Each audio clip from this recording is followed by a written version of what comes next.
안녕하십니까? 역사에 숨겨진 이야기와 영혼을 울리는 지혜를 나누는 시간입니다. 따스한 봄 기운이 만연한 이 계절, 우리는 흔히 부활절을 떠올립니다. 거리에는 귀여운 토끼나 병아리 장식들이 가득하고 사람들은 삶은 달걀을 나누며 봄의 축제를 즐기죠. 하지만 부활절이 담고 있는 본질적인 의미는 그보다 훨씬 더 깊고 장엄하며 때로는 우리를 압도할 만큼 경이로운 이야기에 뿌리를 두고 있습니다. 오늘 우리는 2000년 전 인류의 역사를 송두리째 바꾼 그 새벽의 순간으로 시간여행을 떠나려 합니다. 단순히 과거의 사건을 복기하는 것이 아니라 그 사건이 오늘을 살아가는 우리의 삶에 어떤 의미를 가지는지 그 강력한 생명의 메시지를 함께 나누고 싶습니다. 이 이야기가 여러분의 마음에 깊은 울림을 준다면 구독과 좋아요를 통해 이 은혜로운 여정에 동행해 주시길 부탁드립니다. 여러분의 작은 손길 하나하나가 이 귀한 메시지를 더 널리 전하는 빛이 됩니다. 이 시간을 통해 여러분의 삶에 하나님의 크신 평안과 축복이 가득하기를 기도합니다. 자, 이제 이야기의 문을 열겠습니다.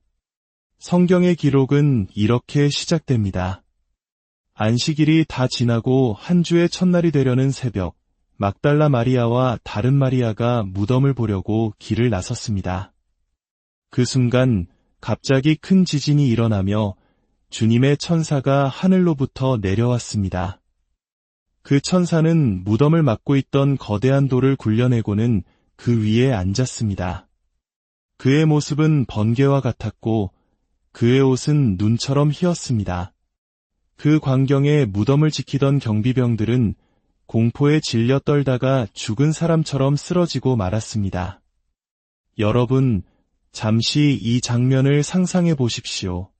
단순히 아름답고 평화로운 광경이 아닙니다. 땅이 흔들리고 하늘에서 번개 같은 존재가 내려와 인간의 힘으로는 상상도 할 수 없는 거대한 돌을 가볍게 굴려내고 그 위에 앉습니다. 그 자리에 있던 사람들은 극심한 공포와 경외감에 사로잡혔습니다. 이것이 부활의 첫인상이었습니다. 평온함이 아닌 온 세상을 뒤흔드는 경외로운 두려움이었습니다. 우리는 종종 죽은 사람이 다시 살아나는 것을 기적이라고만 생각합니다. 하지만 실제로 그 현장을 목격한다면 어떨까요? 사랑하는 사람이지만 분명히 숨이 멎고 몸이 뻣뻣하게 굳었던 그 사람이 다시 눈을 뜨고 일어난다면 기쁨과 동시에 설명할 수 없는 두려움을 느끼지 않을까요? 며칠 전까지만 해도 십자가 위에서 살이 찢기고 피를 흘리며 고통스럽게 죽어가는 모습을 똑똑히 지켜봤던 예수님. 그분이 다시 살아나셨다는 소식은 제자들에게도 여인들에게도 처음에는 믿기 힘든 두려운 현실이었을 것입니다. 천사는 공포에 질린 여인들에게 말했습니다. 두려워하지 말라. 십자가에 못 박히신 예수를 너희가 찾는 주를 내가 아노라. 그는 여기 계시지 않고 그가 말씀하시던 대로 살아나셨느니라. 와서 그가 누우셨던 곳을 보라. 두려워하지 말라. 이 말은 성경에서 천사가 인간에게 나타날 때마다 반복되는 인사와도 같습니다. 우리의 상식을 뛰어넘는 하나님의 역사가 시작될 때 인간이 느끼는 본능적인 두려움을 하나님은 아셨기 때문입니다. 그렇습니다. 예수님께서는 죽음을 이기고 다시 살아나셨습니다. 이 사실이 진실이라면 우리의 모든 삶은 재해석되어야 합니다. 죽음이 끝이 아니라면 우리는 더 이상 죽음을 두려워하며 살 필요가 없습니다. 죽음이 그 권세를 잃었다면 우리는 이 세상의 어떤 위협 앞에서도 담대할 수 있습니다. 이것이 바로 부활이 우리에게 주는 첫 번째 선물, 두려움으로부터의 자유입니다. 우리가 가져야 할 두려움은 세상적인 것들이 아닙니다. 질병, 가난, 실패, 사람들의 시선에 대한 두려움이 아니라 이 모든 것을 주관하시는 하나님을 향한 거룩한 두려움, 즉 경외심입니다. 부활의 능력을 믿는 사람은 세상의 두려움 없이 하나님을 경외하는 담대한 사랑의 삶을 살아갈 수 있습니다. 이것이 사실이라면 우리의 모든 것이 의미를 갖게 됩니다. 하지만 이것이 거짓이라면 우리의 믿음과 희망은 모두 헛된 것이 되고 맙니다. 그러나 부활은 역사적인 진실이며 지금도 살아 숨쉬는 능력입니다. 사랑하는 가족을 먼저 떠나보낸 분이 계시다면, 그들이 주님 안에서 잠들었다면 우리는 슬픔 속에서도 소망을 가질 수 있습니다. 죽음은 끝이 아니라 영원한 본향으로 돌아가는 과정이기 때문입니다. 그렇기에 우리는 돌에 맞아도, 매를 맞아도, 억울한 비난을 받아도 절망하지 않을 수 있습니다.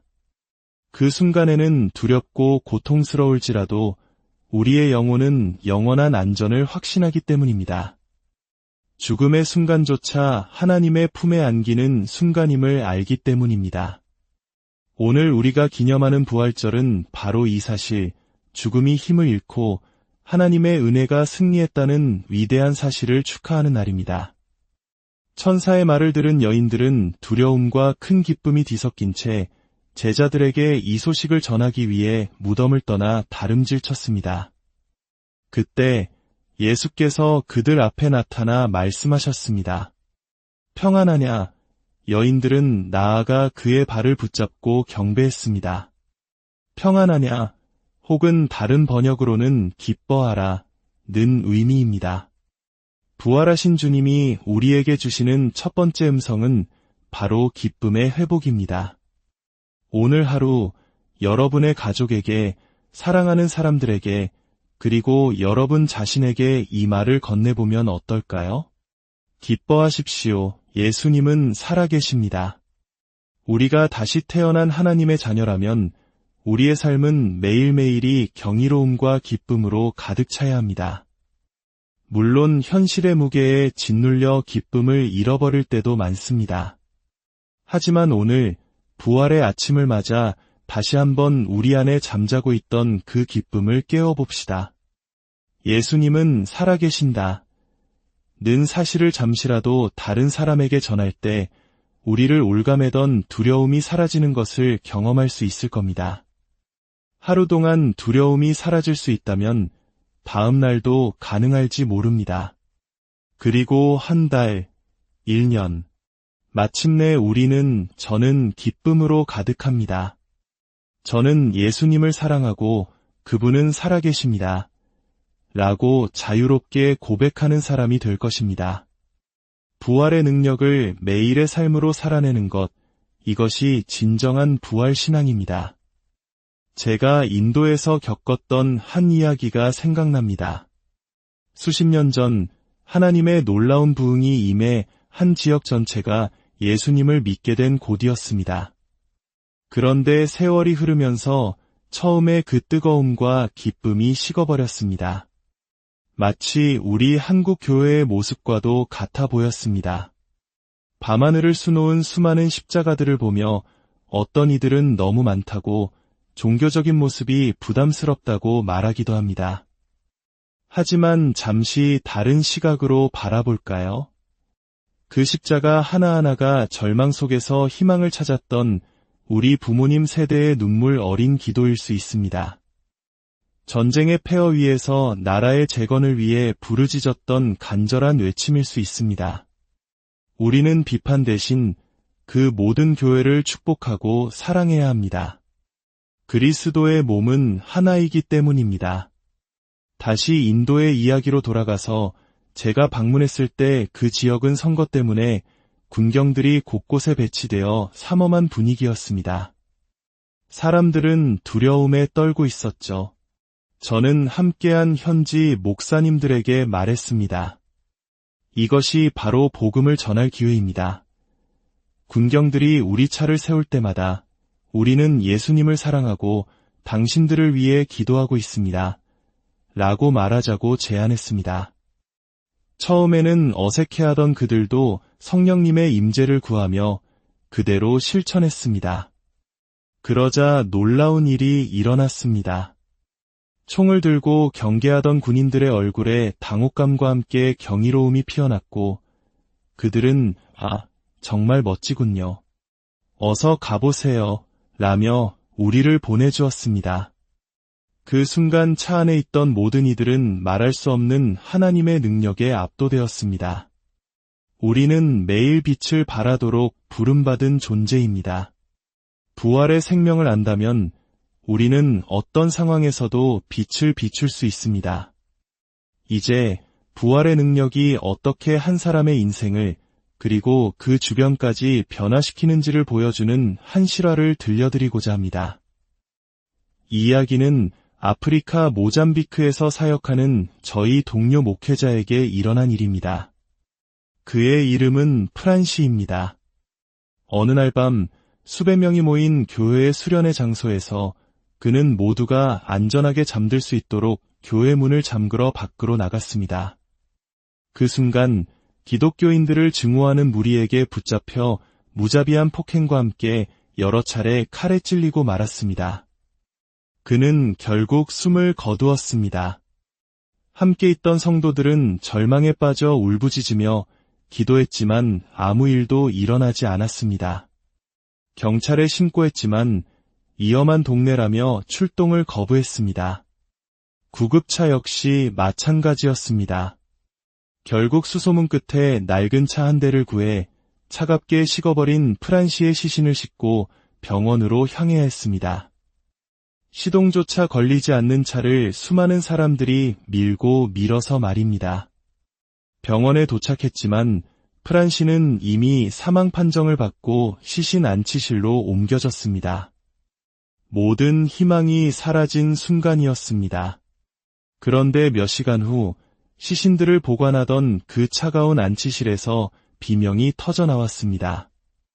시신을 담아두었던 자루 하나가 격렬하게 움직이기 시작한 것입니다. 안치실 직원은 공포에 질려 뛰쳐나왔고 동료 목사님이 달려가 자루를 열었을 때 그 안에는 프란시가 살아 숨쉬고 있었습니다. 죽음에서 돌아온 프란시가 가장 먼저 한 말은 놀랍게도 다시 죽고 싶어요 였습니다.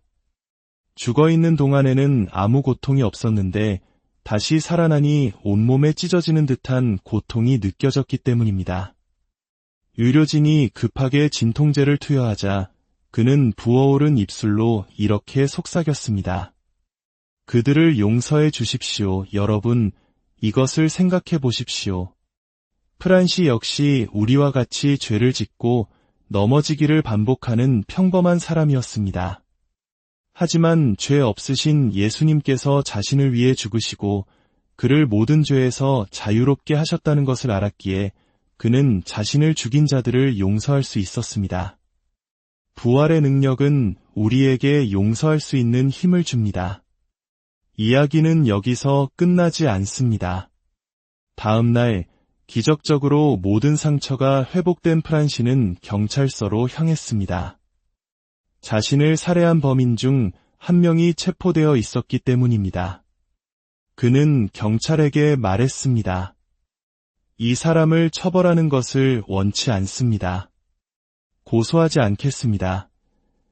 그리고는 감옥에 있는 그 남자를 만나러 갔습니다. 여러분이 그 살인자였다고 상상해 보십시오. 분명히 당신의 손으로 죽인 사람이 멀쩡한 모습으로 당신 앞에 나타나 미소가 아닌 사랑의 눈빛으로 안녕하세요. 저는 당신을 용어합니다. 라고 말한다면 어떻겠습니까? 그것은 천사가 나타나는 것보다 더 두렵고 충격적인 경험일 것입니다. 그 살인자는 자신의 죄가 사형 선고와 같음을 알고 있었습니다. 그러나 피해자가 직접 찾아와 용서와 자유를 선포한 것입니다. 이것이 바로 십자가 앞에서 우리가 경험하는 일입니다. 우리는 죄로 인해 영원한 죽음의 형벌을 받았지만 우리에게 십자가에서 죽으신 예수님께서 부활하셔서 찾아오사 내가 너를 용서한다. 너는 자유다 라고 말씀해 주시는 것과 같습니다. 프란시는 그 남자를 교회로 데려왔고 자신의 살인자를 예수님께로 인도했습니다. 그 남자는 그 자리에서 회개하고 새로운 삶을 시작했으며 훗날 목회자가 되어 지금도 복음을 전하고 있습니다. 이것이 바로 부활의 능력이며 은혜의 실제입니다. 살인자를 목회자로 변화시키는 능력, 증오를 사랑으로 바꾸는 힘입니다. 성경 골로새서는 이렇게 말합니다. 여러분의 마음이 위로를 받고 사랑 안에서 연합하여 확실한 이해의 모든 풍성함과 하나님의 비밀인 그리스도를 깨닫게 하려 함이니 그 안에는 지혜와 지식의 모든 보화가 감추어져 있느니라. 또한 이렇게 증언합니다. 세례로 그리스도와 함께 장사되고 또 죽은 자들 가운데서 그를 일으키신 하나님의 역사를 믿음으로 말미암아 그 안에서 함께 일으키심을 받았느니라. 여러분은 죄 가운데 죽었던 자들이었으나 하나님이 여러분을 그리스도와 함께 살리시고 우리의 모든 죄를 사하셨습니다. 우리는 과거에 죽음의 영역에 속해 있었습니다. 그러나 이제 우리는 그곳에서 부활하여 다시는 돌아가지 않습니다. 우리는 영원히 살아있으며 우리의 모든 죄를 용서받았습니다. 작은 죄든 살인과 같은 큰 죄든 모든 죄를 용서받았습니다. 예수님께서는 우리에게 불리한 모든 법 조문과 채무증서를 지워버리시고 십자가에 못 박아 제거하셨습니다. 우리의 모든 죄악의 기록, 우리를 고발하던 낡은 체포영장은 완전히 삭제되었습니다. 영원히 복구할 수 없도록 말입니다. 오늘 이 부활의 아침, 여러분의 마음속에 아직 용서하지 못한 사람이 있습니까? 혹은 자기 자신을 용서하지 못하고 죄책감에 시달리고 있습니까? 부활하신 주님의 능력을 의지하여 용서하십시오. 그리고 자유를 선포하십시오. 하나님 아버지, 오늘 부활의 참된 의미를 다시 한번 깨닫게 하시니 감사합니다. 죽음을 이기시고 승리하신 예수 그리스도의 능력이 오늘 말씀을 듣는 모든 분들의 삶에 동일하게 임하게 하여 주시옵소서. 세상의 두려움에서 벗어나 담대한 사랑으로 살아가게 하시고 미움과 상처가 있는 곳에 프란시와 같은 용서의 기적을 행하게 하여 주시옵소서. 우리의 모든 죄를 사하시고 우리를 영원한 생명으로 초대하신 주님의 은혜에 감사드리며 이제는 우리가 그 생명의 빛을 세상에 비추는 통로로 살아가기를 소망합니다. 부활이여 생명이신 우리 주 예수 그리스도의 이름으로 기도드립니다.